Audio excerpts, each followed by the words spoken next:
Talk about the handmade and versus machine-made guitars, and I want to quote Maestro Samoji for that because he wrote a very good article about it, and I will post it in the description, but we will read it here together. So here we have this great article by Maestro Samoji, and let's read this part because it's very interesting and a very expert man speaking about factory versus handmade guitars. So here it says, from a factory point of view, right, quality is the same as replicability of components and efficiency of assembly. That is, the factory man considers quality to be the measure of how efficiently his parts can be identically made and how fast his instruments can be assembled in a consistent and trouble-free manner. From the musician's point of view, quality has nothing to do with any of this. It has to do with how playable the guitar is and how good it sounds. So the main ideal behind the handmade instrument is quality of sound and playability. Right?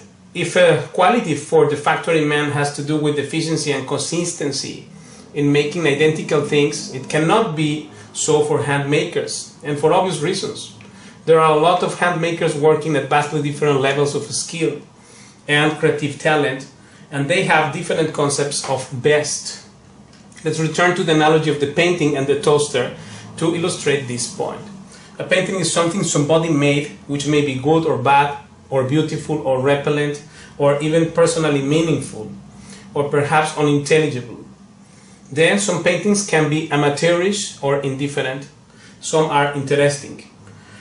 Some may be pretty good, and some are timeless, significant, and really great. A toaster, on the other hand, will do what it was designed and built to do every time. Or one fixes it or discards it. One does not normally think of a toaster as being amateurish, meaningful, expressive, evocative, profound, unintelligible. interesting or timelessly great. This is not what toasters are all about. And here, regarding craftsmanship, this is very interesting, this part. It says, an intelligently run factory is geared to operating smoothly in a standardized, not customized way. Its priorities are automation of the procedures and dimensional standardization of parts. A handmaker, on the other hand, is generally flexible and inefficient enough to do customized work in every place where it counts. This methodology is essential due to the innate variability of woods. Here, this is very, very important. This is the essential part of difference between factory-made and handmade. Two identical thickness guitar tops can differ by as much as 100% in density and 200% in longitudinal stiffness and 300% in lateral stiffness. So that's why this cannot be standardized, and every great guitar, handmade guitar, has to be different all. Some similarities may be there between one model and another. In fact, I show that in the twin guitars cannot be identical, and I played couples of guitars of the same model, same wood, same year, same moment of being made, etc., but which are different because are all personalized and of course have to do with these factors, this thing. So watch the description of this video, because I will post those two links of guitars cannot be identical and about the twin guitars. So let's read this again because this is very important. So it says here that a handmaker, on the other hand, is flexible and can do customized work in every place where it counts. It says this methodology is essential due to the innate variability of woods. Two identical thickness guitar tops can differ by as much as 100% in density, 200% in longitudinal stiffness, and 300% in lateral stiffness. Brace wood also varies as much and further compounds the possibilities of mindful wood choice and use. Mindful wood choice and use. Therefore, while certain components in handmade guitars may be roughed out to approximate dimensions in batches of 4 or 6 or more, the selection of these components and their final dimensions in the assembled instrument are done in an individual basis. On an individual basis, this part is essential. This top gets those brace blanks, which are then pared down to that height, which depends on the stiffness of the brace top, its tap tone. Remember about the tuning of the top, we talked about this also before, and the judgment of the luthier as applied to this particular unique instrument. So every instrument, handmade instrument, is unique, while any factory-made guitar cannot be unique, because it's exactly a replica of the other things. It's just like a toaster, exactly what he's saying here. And as mentioned above, the levels of skills and judgment and attitude among luthiers are variable quantities, some highly developed and some not, depending on how experienced and talented one is. In my opinion, many hand makers today are insufficiently trained and experienced, and as a result, many handmade guitars are less satisfactory than factory guitars of comparable price.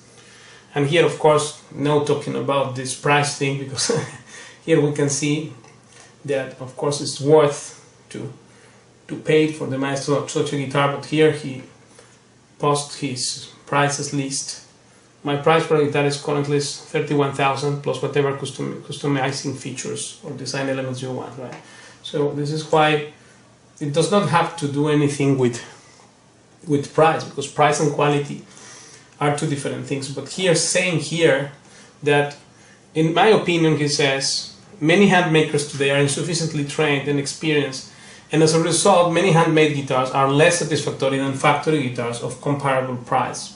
Any luthier worth his salt, however, will continually strive to learn better techniques and improve his work, because personally achieved quality needs to be his stock in trade.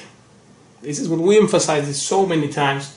He must be good in order to survive. The intent and skill level of factory work, on the other hand, tends to be constant and predictable and does not improve appreciably from one year to the next. This is one thing, because if a guitar is worse every year instead of better, then how it can be good? That's characteristic of the, if it stays the same, which is not the case in 90% of the brands, of, at least in Spain, of Spanish brands on nylon string guitars, and many others who copy their philosophies or ways, are not improving every year.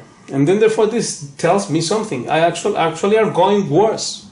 It tunes less every time, or it doesn't have any new feature. This is a bad sign, and actually it's a sign of factory made stuff. No? Names doesn't matter, because here the name is relevant totally, right? But the product of what has to be improved every year, that's what tells you what is handmade or factory made.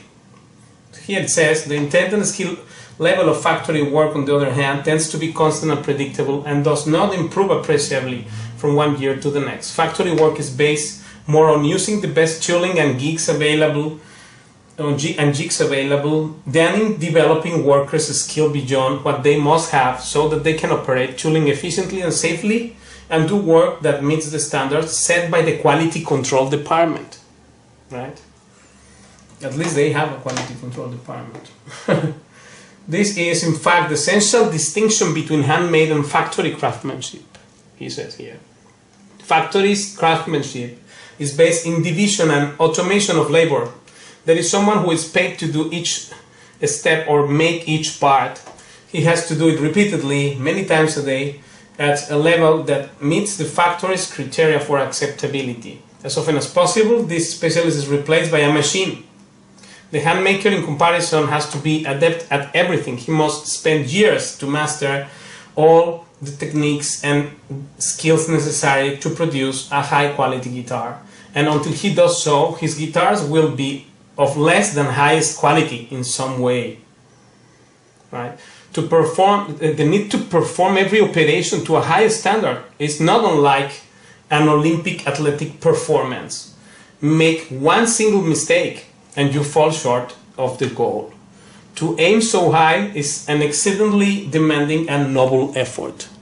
So this is, more than this, it's impossible to get clearer the fact that factory-made guitar, or a guitar which does not improve every year. Some people actually say, search the ones from the 1960s or from the 1970s or from the 80s are better the 70s than the 80s. What's that? How is it possible that the older guitar is better than the new one? The new one has to be better, right? Just like cell phones or computers or in anything, every company updates to better, not to worse, right? So this is a logic thing, and then taking as for granted that they stay the same quality, that is just a characteristic of factory-made guitars. So any guitar which does not change any feature is to suspect in that regard, right? And therefore cannot be made to same also when are perfectly handmade, because of this fact. In fact, he says here that, aquí dice, factory work is based more in using the best tooling and jigs available than in developing workers' skill beyond what they must have, so that they can operate the tooling efficiently and safely and do work that meets the standards set by the quality control department. This is in fact the essential distinction between handmade and factory craftsmanship, right? Because the goal of the handmade guitar is to make an instrument that transports you to another dimension, the musician, while the other is just to sell as a product, as a commercial product. And of course, sometimes those are, or if someone cannot afford another thing, then that's good for him to have that. We will not say don't play if you don't have an Stradivarius, right? But this is the difference between factory and handmade guitars.